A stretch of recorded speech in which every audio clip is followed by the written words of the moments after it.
মহা ধুমধাম করে পালিত হলো জগন্নাথ বলরাম ও সুভদ্রার পূর্ণ স্নান যাত্রা। অঞ্জন শুকুর, নদিয়া। নদিয়ার ভারত বাংলাদেশ সীমান্তবর্তী এলাকায় টুঙ্গিতে মহা ধুমধাম করে পালিত হচ্ছে পূর্ণ স্নান যাত্রা। প্রতি বছরের ন্যায় এবছর কৃষ্ণগঞ্জের মাসদিয়ার শম্ভু মৌলিক ধামে জগন্নাথ বলরাম ও সুভদ্রার পূর্ণ স্নান যাত্রা অনুষ্ঠিত হলো। নগর পরিক্রমার মধ্য দিয়ে স্থানীয় টুঙ্গির বিল থেকে মাটির ঘটে করে 108 জন পুরোহিত জল নিয়ে আসেন এবং জগন্নাথ বলরাম ও সুভদ্রাকে স্নান করান।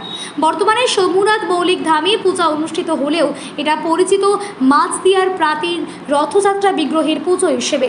মন্দিরের সেবায়েত শম্ভুনাথ মৌলিক বলেন 54 বছর পদার্পণ করলো তাদের এই স্নান যাত্রা। যদিও মৌলিক ধামে পূজিত হয়ে আসছেন শম্ভু বাবুর ব্যবস্থাপনায় স্নান যাত্রার অনুষ্ঠান হচ্ছে 45 বছর বলে জানালেন মন্দিরের সেবায়েত শম্ভুনাথ মৌলিক। থানযাত্রার উপলক্ষে সকাল থেকেই এলাকায় ভক্তদের দেখা যায় এবং পূর্ণ স্নান যাত্রা শেষে ঘরে প্রবেশ করবেন জগন্নাথ বলরাম ও সুভদ্রা। কথিত আছে তাদের জ্বর আসার কারণেই তারা ঘরে বন্দি থাকবেন। পূর্ণ স্নান যাত্রা উপলক্ষে ভক্তদের জল খাবার ও আহারের ব্যবস্থা করা হয়। পাশাপাশি যেমন একদিকে চলে কীর্তন গান, অন্যদিকে ধর্মীয় আলোচনা। বলেন জগন্নাথ স্বামী নয়ন পথগামী অবতমী। পুরুষোত্তম জগন্নাথের আদিধাম পুরী।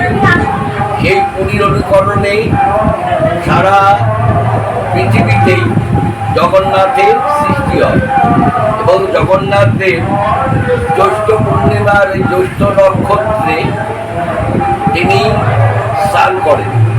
সারা পৃথিবীতে যত ভগবান আছেন তারা আজকের দিনে স্নান করেন। সেই উপলক্ষে পুরুষোত্তম জগন্নাথ বলভদ্রের সুভদ্রার আজকে পূর্ণাভিষেক হয়।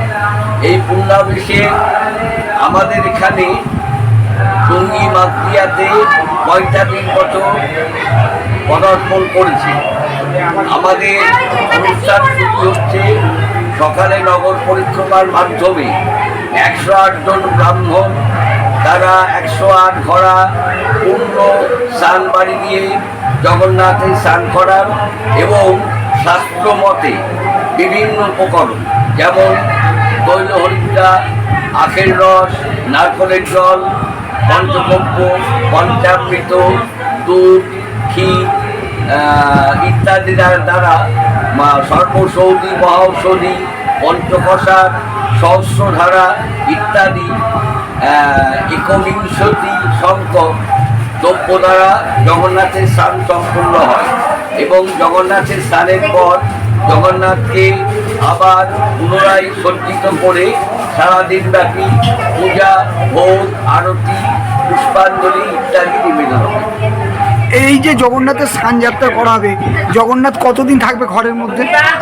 জগন্নাথের কথিত আছে জগন্নাথ স্নান যাত্রার পর 7 দিন তিনি বিশ্রামে থাকেন, তার জ্বর হয়। এই জ্বরের সময় নানা রকম জড়িবুটি তার দিয়ে তাকে সুস্থ করা হয় এবং জগন্নাথ 7 দিন জ্বরে থাকেন। তারপরে তিনি বেরোন এবং তাকে অঙ্গরাগ করিয়ে রথের জন্য প্রস্তুত করা হয়। আপনার নাম? আমার নাম শম্ভুনাথ মৌলিক, টুঙ্গি মাসদিয়া।